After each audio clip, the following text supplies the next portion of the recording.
कहानियाँ जीवन की में आप सबका स्वागत है। मैं रीमा हूँ।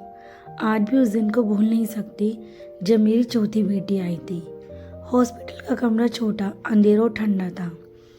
मेरी गोद में ये नन्ही बच्ची थी, गुलाबी और मासूम। मैंने अपनी आंखों में आंसू रोकते हुए देखा कि मेरे पति अरुण उसकी माँ चुपचाप खड़े थे। बधाई हो बेटी हुई, नर्स की आवाज़ थी, पर मेरे कानों में केवल खामोशी और ठंडी हवा थी। और फिर मैंने वह आवाज़ जो मेरे दिल पर चोट करने जैसी थी। अरुण का कहना था, बस अब और नहीं, अब ये औरत मेरा घर बर्बाद कर देगी। अंदर से मैं टूट चुकी थी। मैं सोच रही थी कि बेटी देना क्या अपराध है। मैं जो प्यार से इस बच्चे को जन्म दे रही थी उसे अपराध कहा जा रहा था। उस रात ही अरुण ने कहा, तुम जा सकती हो अपने बच्चों के साथ, मैं अब और नहीं पाल सकता। घर बेच दिया गया और मैं चारों बेटियों के साथ सड़क पर आ गई। बारिश शुरू हो गई थी, हम भीग रहे थे। पेट में भूख, आंखों में डर। बड़ी बेटी मीना ने पूछा, माँ अब हम कहाँ रहेंगे? मैंने झूठ बोला, बस थोड़ी देर ठहर जाओ, भगवान कुछ अच्छा करेंगे। लेकिन अंदर से मैं जानती थी कोई मदद नहीं आएगी। मैं अपने छोटे बच्चों को गोद में लेकर बैठी थी। सड़क के कोने पर गली के कचरे के पास मैं सोच रही थी, शायद यही मेरी और बच्चों की जिंदगी का अंत है। तभी एक काली कार रुकी। गाड़ी से उतरी महिला, लगभग 45 साल की, आत्मविश्वास से भरी, महंगी ड्रेस में लेकिन आंखों में करुणा।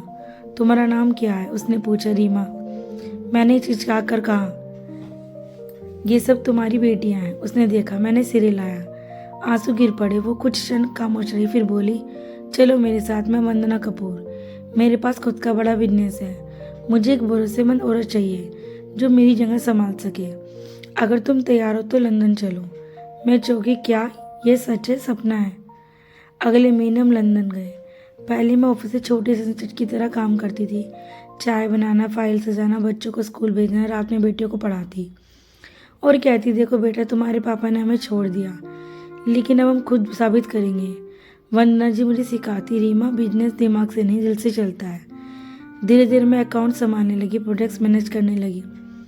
फिर एक दिन वंदना जी ने कहा, मैं रिटायर होने वाली हूँ, क्या तुम मेरी जगह संभाल सकती हो?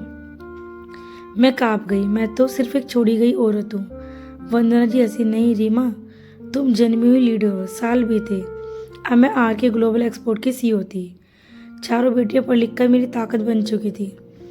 मैंने खुद को साबित किया। हमने नई योजनाएं शुरू की, महिला को रोजगार दिया और धीरे धीरे कंपनी बड़ा नाम दिया। एक दिन इंडिया से एक अपॉइंटमेंट आया, मिस्टर अनु मेहता, एक एक्सपोर्ट कंसल्टेंट। मैंने सुना तो दिल धक से रह गया। अरुण, जिसने मुझे चौथी बेटी पर छोड़ दिया था, अब उसी कंपनी के सामने खड़ा था जहाँ मैं सीईओ बन चुकी थी। वह आया, हकलाया, रीमा, मुझे आपकी कंपनी के साथ काम करना है। मैं इंडिया से एक्सपोर्ट बिजनेस करता हूँ। मैंने कुर्सी पर बैठकर उसकी तरफ देखा। ब्लेजर, आईडी कार्ड, सब कुछ तुरंत। अब वह पुराना नहीं रहा था। उसने मेरी आंखों में देखा, कांपते उसे फाइल दी। मैंने कहा, तुमने मुझे चौथी बेटी होने पर सड़क पर बिठा दिया था। अब वही बेटियां और वही औरत तुम्हारे सामने है और तुम्हारे भाग्य का फैसला कर रही है। उसके चेहरे का रंग उड़ गया। वो कुछ नहीं कह पाया। मैंने कॉन्ट्रैक्ट साइन नहीं किया, बस उसे देखा और कहा, बेटियां बोझ नहीं होती, बस समाज के नजरे का बोझ उठाती हैं। आज मैं अपनी चारों बेटियों के साथ रहती हूँ। Meena doctor, Siya engineer, Radha lawyer और नेहा मेरी कंपनी की क्रिएटिव डायरेक्टर। सड़क पर बैठी हुई महिला अब सैकड़ों महिलाओं को रोजगार देती है। रात में आसमान की तरफ देखते हुए कहती हूँ, धन्यवाद भगवान चौथी बेटी देने के लिए। उसने मुझे पहचान दी। किसी औरत के मजूर पर हंसने से पहले सोचो, कर्म का पहिया घूमकर उसी जगह आता है। और याद रखना, बेटियां कभी घर नहीं तोड़ती, वो टूटे घरों को फिर से बसा देती।